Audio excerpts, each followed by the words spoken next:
Assalamualaikum warahmatullahi wabarakatuh. Jumpa lagi dengan Ibu di materi pelajaran IPS.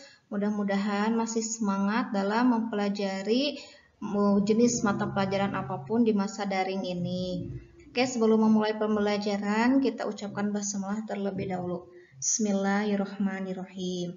Di materi keempat ini, sesi 4, Ibu akan menerangkan tentang penawaran.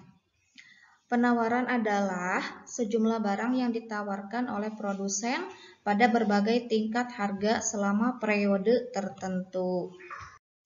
Kemudian ada faktor-faktor yang mempengaruhi penawaran. Ada 6 faktor. Yang pertama ada harga barang itu sendiri. Kemudian yang kedua ada harga barang yang terkait. Ada harga faktor produksi. Ada biaya produksi. Ada teknologi produksi dan jumlah pedagang. Kita lanjut ke C, hukum penawaran. Hukum penawaran itu sendiri berbunyi, jika harga suatu barang mengalami kenaikan, maka jumlah barang yang ditawarkan akan mengalami kenaikan juga. Begitupun sebaliknya, jika harga barang mengalami penurunan, maka jumlah barang yang ditawarkan akan mengalami penurunan. Jadi ketika harga barang naik, maka jumlah barang yang ditawarkan juga akan ikut naik. Sebaliknya, jika harga turun, maka jumlah barang yang ditawarkan juga akan mengalami penurunan. Untuk lebih jelasnya akan disediakan pada kurva berikut ini.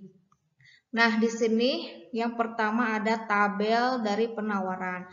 Ketika harga 20.000, jumlah yang ditawarkannya ada 200. Ketika harganya turun menjadi 18.000, jumlah yang ditawarkannya juga ikut menurun menjadi 180. Ketika harganya 16.000, ikut turun lagi menjadi 160. Ketika di harga 14.000, maka jumlah yang ditawarkan juga semakin menurun yaitu 140.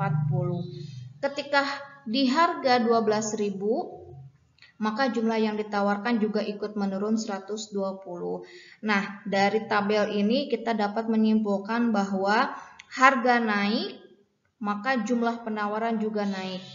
Harganya turun, jumlah penawarannya juga ikut menurun. Kemudian di bawahnya ditampilkan kurva. Kurva ini menyesuaikan dari tabel. Di sini ada P itu artinya harga.